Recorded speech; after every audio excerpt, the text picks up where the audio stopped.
This man also is a learned attorney. He has been a friend of DeKalb and been a resident of DeKalb for many, many years, and we're going to get into that. He can tell you about that. But the successes that we've been able to accomplish under my administration, I could not have done that without him being my wingman, without him giving me the support, without him giving me the vote to build all those sidewalks, to build the senior center, to build the parks and the recreation facilities, to balance a budget, dual AAA credit rating, all those things that we accomplished, held taxes low, the new senior citizens facility, the performing arts theater. I mean, we took DeKalb County to a whole new level. And although I may have been at the tip of the spear as the chief executive, but he was the county commissioner. He had to raise his hand. I didn't have a vote. He voted and supported my initiatives. Then later on, he got elected as the second African-American chief executive officer for DeKalb County. He has his own record of successes, and I like and appreciate how the things that started on my administration that I could not complete, he was very supportive. He was a part of it, and many of those have come to fruition, including the new senior centers and new libraries that are coming up and opening right now. And so I'm honored to have him here.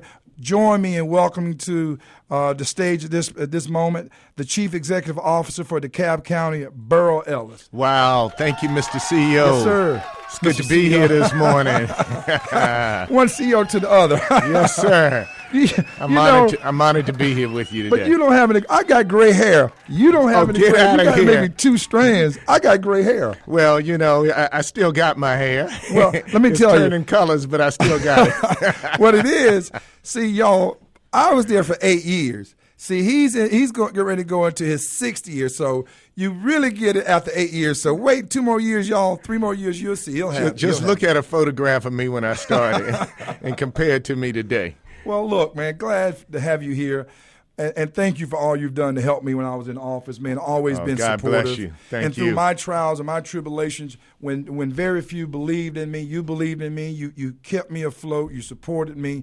And we were able to get a lot of things done. And I want the audience here who don't know you. A lot of people know you and they appreciate you and value, but a lot of them don't know you. So I want to kind of talk a little bit, Mr. Chief Executive. Tell me a little bit about, I know you have a beautiful family, your wife and kids, but expound on your family for a minute. Well, of course, my wife, Philippa, has been an anchor and a strong support. We've been married for 12 years plus now. And we have 2 children, Burrell III, who I named in honor of my dad, who you mentioned is from your hometown nearby, North Carolinian. Yeah, yes, sir. And my daughter, Victoria. We live in Stone Mountain. We attend church at St. Philip AME, been actively engaged, both my wife and I, in the DeKalb County community for a number of years and a number of different ventures, even before I ran for public office. And so, I was raised by parents who believed in public service. They were public servants. I thought working for the government was the best job you could have. I was raised in Washington, D.C. in the 60s and 70s, a turbulent time, a time of change in our country. My role models were the civil rights heroes and heroines of the day, and that's why I was taught that public service was a high and noble calling, and we believe that. We teach our children that. My parents taught me that. We teach our children that, and I think there's just no greater thing than service, and so that's what we do. That's who we are. Well, let's talk a little bit about how did you first get into pursuing elected office? Well, again, I was raised in Washington, D.C., and I came along in the 60s. My kids are still trying to figure out exactly how old their dad is, so I won't say what year, but I came along in the 60s, and I always believed that elected officials were the champions of change. They were the ones who could get something done to make America a better place. And while I never, I wavered back and forth about whether I would actually run for office, one thing I always knew that I wanted to be actively engaged in the political process. And so I decided I have a background in finance and economics. I decided to go to law school primarily because I like public service. And then I moved to Atlanta And I began to get involved in working on campaigns. You mentioned Maynard Jackson. I worked on his third run for mayor, met a lot of folks, worked on Jesse Jackson's 1988 campaign, the second campaign for the presidency. Was involved in the Georgia effort there in a very strong leadership capacity, helped a number of local elected officials get to office. And then one day, I was convicted with, if not me, then who? Yeah. And the opportunity came to run for the DeKalb County Commission at the same time you were running for CEO. And I could see that there was change in the air in DeKalb County. And it was time for some of us, young and African-American, to step up. And we did. And we began to see change as a result of our election into office. Positive change, good change. We put infrastructure improvements in areas of the county that had been long neglected. We provided opportunity. I heard you talk about domestic partners benefits, which you authored and which I was happy to support as a county commissioner. I mean, real change to provide real opportunities to people who hadn't always had it. We put sidewalks in place during your tenure in office. And again, I supported that. We built the Lew Walker Senior Center and the Porter Sanford Performing Arts Center during that tenure. And we didn't neglect other areas. Sometimes the story is told that, if they're doing it in one part of the county, then other part of the counties were being neglected. We continued to build on those other part of the areas and maintain the infrastructure that had been put in place. And at the same time, we built new infrastructure in other areas. That's the real difference that being a local elected official makes. And I'm proud to say that, I partnered with you and we were a part of that. Yeah. That's interesting that you say that, because we came in 2001. I got elected chief executive. You came on as the commissioner.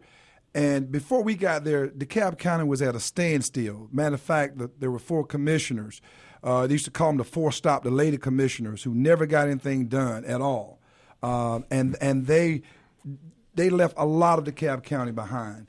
And when we came on, we changed the landscape. We brought every neighborhood with us. We never neglected anybody, even those that were getting all the resources. We didn't stop giving them resources, but those that were neglected, we brought them into parity. At least we tried to. The Chief Executive Officer for DeKalb County, Burrell Ellis, in the studio with me is both of us. This is a historical moment.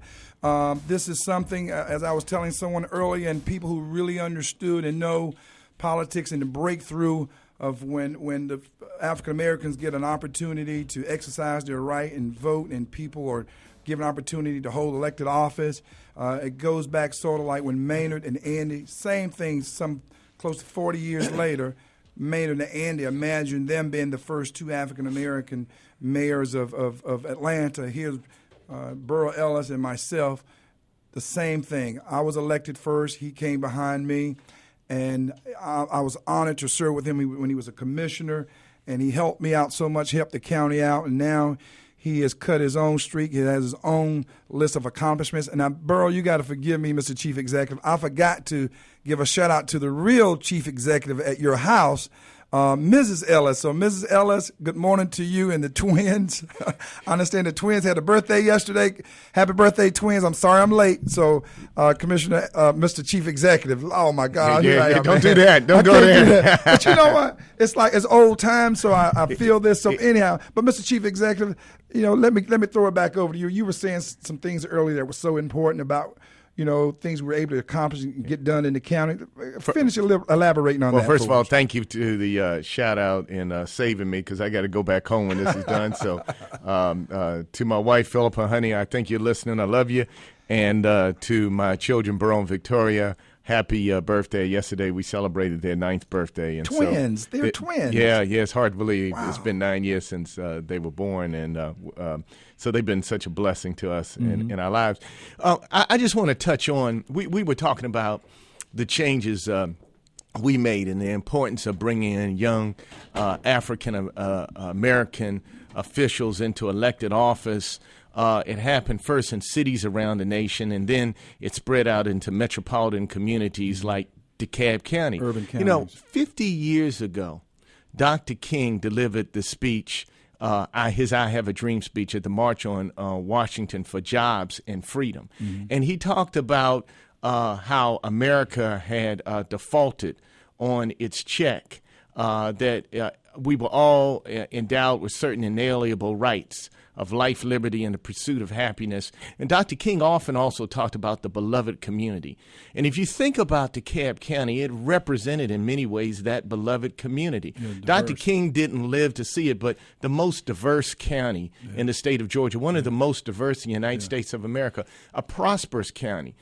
And then to see young, smart, talented, qualified, and equipped African Americans partner with black people and white people partnering together at a place in DeKalb County is a beautiful thing. In many ways, that's been threatened today, and we'll get into that. But, as you emerge into leadership, and then the commission, people like me started to get elected and others, and then I was elected CEO. We talked about all the infrastructure improvements that came in place. I remember how we started doing some really innovative things. We started converting landfill gas into electricity when you were CEO. And then selling it to Georgia Power and bringing in revenue, trash into cash. And then we took it up a notch when I became CEO. And then we began to get compressed natural gas and use it for automobile fuel. I mean, that is that clean energy. I mean, we were creating a new vision, being a real model for the nation, if you think about it. If you think about how we were rebuilding our infrastructure and then creating jobs right here in DeKalb County during the worst economic recession. In a generation. I mean, we were doing innovative things and progressive things. Public service is serious business. Sometimes the politics interferes with it, but public service is designed to improve the quality of people's lives. This is not a joke.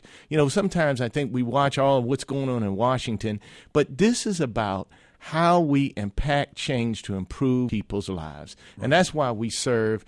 And I think that's been our legacy. People who know me, because I've been around this community for 30 years, know that I'm a person of character and a person of, who was upright. I practiced law. 24 years, never even had an ethics complaint filed against me. As a matter of fact, if you can recall, when we came in, we passed the first real ethics legislation in DeKalb County's history. We sure did. And you carried the banner on that. For me, when we talked about it, let's show them, because what's kind of funny. Let's be honest too about this. It's almost like every time an African American gets elected to a position that's never been held by an African American, there's already this judgment to say, okay, they're going to be crooks. They're going to be doing something wrong. It's always a cloud. It's a cloud. Right. You know what I'm saying? When the other ones are the ones who committing all the crimes, and nobody ever say anything to them. But, when we come in, there's already a cloud when we get there. It's a presumption. It's a presumption. And it's a negative presumption. Yeah. And now everybody gets a presumption. We ought to have, given the high qualifications that typically African Americans bring in office. I mean, if you think about it, and I'm not knocking anybody, but the qualifications you brought in as the first CEO with a college degree. Yeah.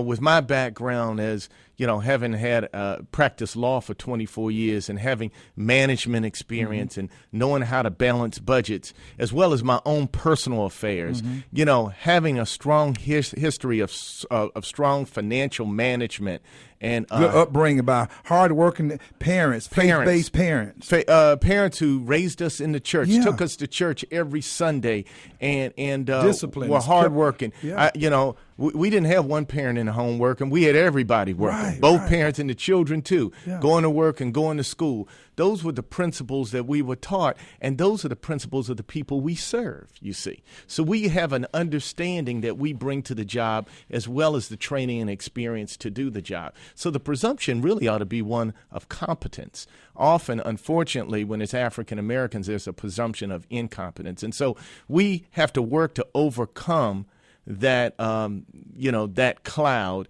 as we move towards serving, and often we do.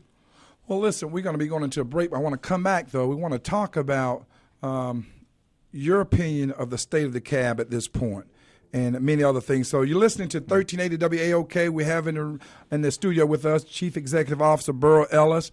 We're talking about DeKalb County. We're talking about politics. We're talking about the occasion of having both of us here at the same time, what it means, how far we've come, and so much more. My executive producer here, Marky Mark, is keeping everything on point and on target.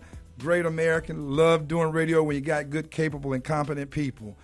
At the same time, you all, there's an amazing situation right now. You have two chief executive officers in the room at the same time. It's never been done before.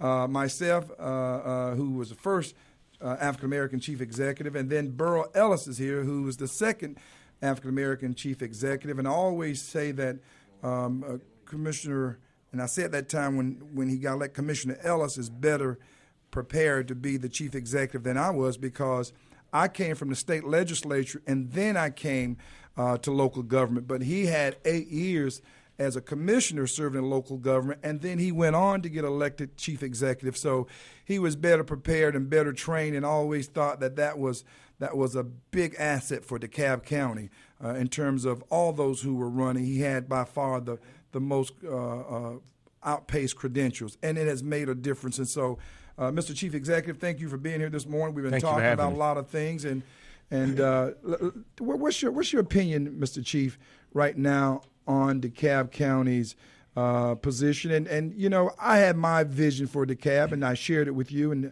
we were able to get it accomplished, a lot of it. But then, you know, you stepped out and you had your own vision. Let's talk a little bit about that. Well, first of all, let me say that DeKalb County is a great place to live. You and I, you were raised in North Carolina. I originally came from Washington, D.C. via North Carolina. We chose when we moved to Metro Atlanta, live in DeKalb County because, as I mentioned, this history of diversity and prosperity. It's great resources, its accessibility to so many things, to highways, the fact that DeKalb County citizens have invested in MARTA and support Grady. It's just a wonderful, diverse place to live in a metropolitan community. Our vision has always been for DeKalb County to be a clean, green, safe, and thriving place. A place where your future lives, a place where you can worship and raise your children, and quality schools. And we've continued to make those kinds of investments. We've talked about the rec centers partnering and the new YMCA we built, and we've talked about the senior facilities and the police precincts. And I was very honored and proud this year that, along with the Chamber of Commerce, we partnered to provide scholarship funds. I went out and partnered with the private sector community and raised $125,000 in scholarships that we gave away to graduating seniors this year. And we look forward to doing it again next year to raise that kind of money so we can create opportunities for our young people. You just should have seen the look on some of those young people's faces. Yeah. And these are in significant amounts. $5,000 scholarship awards. That can make the difference between whether a young person is able to fulfill their lifelong dream and attend college or not. One senior even gave her testimony that during her senior year, she didn't get to party and hang out like the typical senior might do. She had to combat cancer, but she overcame that, and now she wants to go into the medical profession, and she's going to be able to do that because of the $5,000 scholarship award that she received that we went out and raised. And so those are beautiful things. Now, having said that, that's my vision, but there are some concerns that I have. All this talk about the proliferation of cities all throughout DeKalb County. Now, we're not against people having an extra layer of government if they want to have a layer of government and services brought closer to them. But this is about the siphoning of resources away from county government, and it's shifting. It's a resource shifting away from county government. Why is that important? Because county government still has to run the court system. County government still has to run the libraries. County government still has to run the elections and make sure that those are fair. County government still has to run public health and the public hospital, sheriff's office, and run the sheriff's office and deliver community services, and quite frankly, deliver the bulk of the infrastructure, sidewalks and our water and sewer systems that we depend on. And so when you look at the large role of county government to siphon off those resources and then to shift them to local communities that are really creating what in other places would be not really called cities, but towns. So again, we're not against people creating cities. We're against what amounts to a resegregation and a separation of a community that was known for its diversity. I'm concerned about some of this talk about changing the form of government. Our vision for DeKalb County was that the people's priority would be the priority of their local government. The people's priority is not to change the form of government. DeKalb County has separation of powers. It has an executive branch and a legislative branch, just like the U.S. government. So one should ask him or herself, if separation of powers and checks and balances are good enough for our federal government, the greatest democracy known to humankind, if it's good enough for our state government, if it's good enough for cities all across America and 1 out of 4 most metropolitan counties in the United States of America, why would separation of powers not be good for DeKalb County? Why would we want to take out one branch of government, the executive branch of government, and put all control under a singular branch? Where would the checks and balances be if we got rid of the executive branch of government? Who, as I've heard you say, who would the people call on? Where would the accountability be? Yeah. You can't call on a county manager. And would that be any better? Let's just look at neighboring Gwinnett County. More corruption in Gwinnett County than DeKalb County has in the last 2 years, and DeKalb County has had in 30 years. That's exactly right. You hitting some hot points. That's what I love about DeKalb, and I know you do too. DeKalb is so diverse: black, white, Asian, Hispanic. They foreign countries have come over, whether they're from Ethiopia, Eastern Africa, Eritrea, Croatia, Russia. I mean, we're just so diverse, and that's what made us so good. And let me tell you, there are good people in this county who are being separated by those who play into their fears, and they're dividing us. The creation of these new cities, you're literally seeing government being bleached. They're literally creating white cities. They're putting white communities against South DeKalb, and we were all one good community. But you got those legislators who play to people's fears. Now there's becoming this divide, and they're siphoning off resources. And now it's got to the point where now you want to do independent school systems for each of these cities. It's like it's resegregation all over again. And it's sad because, I got a lot of good white neighbors and brown neighbors and yellow neighbors. And all of a sudden you're seeing DeKalb just being torn up. And when they say they want to change the form of government for more accountability to a county manager form of government, you mentioned in Gwinnett County. In Gwinnett County, you had the commission chairman step down. You had 2 other commissioners who were indicted, who, matter of fact, one of them already gone to jail, and her son convicted. And I remember the AJC was going to call me, so tell me about all this going on in DeKalb with the school system, this and that. I'm like, well, wait a minute. There's been more corruption in Gwinnett County in the past 2 years than DeKalb in the past 30 years from elected officials. Needless to say, that was not printed in the paper that next day. Wouldn't even print my comments at all, because that's not what they want to do. They want to create this perception and put this cloud on how things are so bad in DeKalb, and it's really a deception. This is about a power grab, and they're putting people against each other. A county manager. You call a county manager as a citizen, you'll never hear back from them. The chief executive officer knocks on your door, asks you for your vote. You get your phone call returned. You get your assistant. The county manager, he's selected by the voters, not elected. He's selected by 4 commissioners. That's right. Not elected by the voters. So as long as he has 4 commissioners satisfied, to hell with the citizens. They won't return their calls. Citizens can't get their phone calls returned.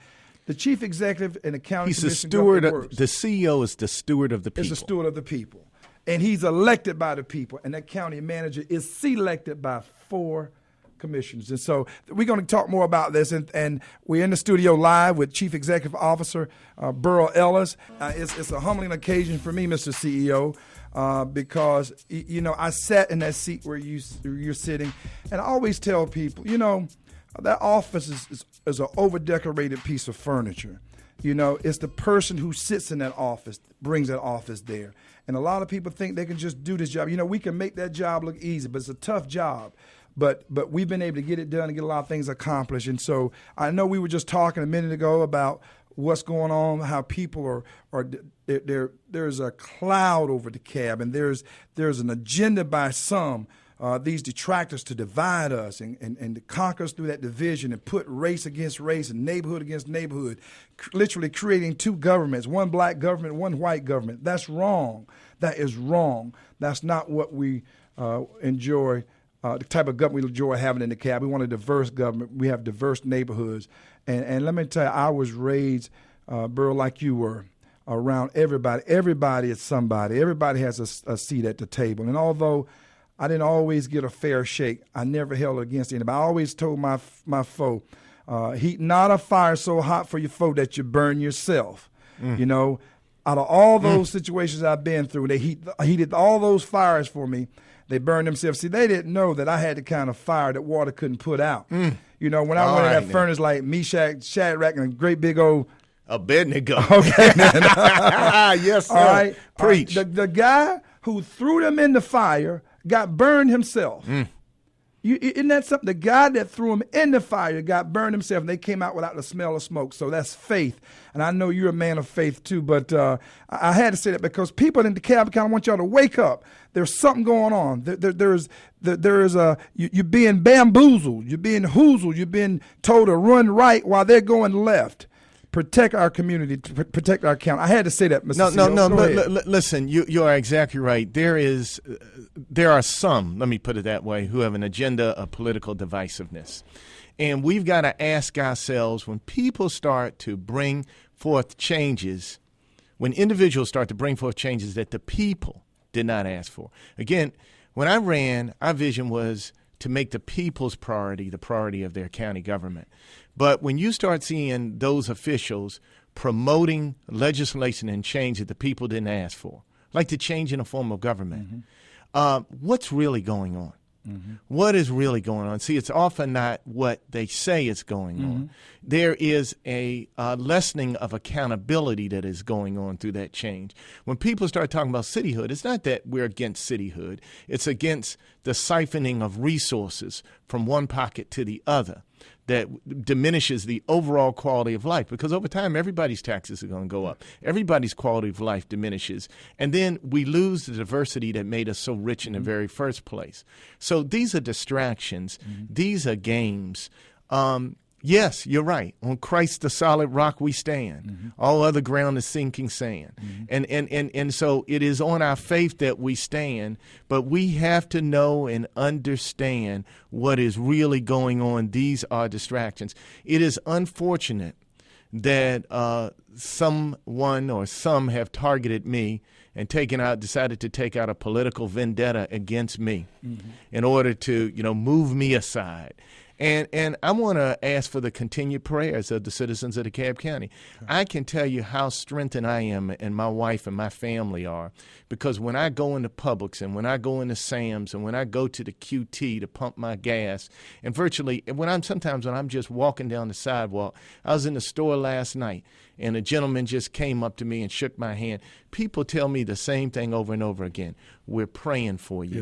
Yeah. We're as I came in the studio today, I was stopped by an officer who said, I'm asking God to see you through. Wow. So we are standing on God's word. We know that God is a God of righteousness. We know God is a God of justice. Just as people who've known me for the last 35 years know my character.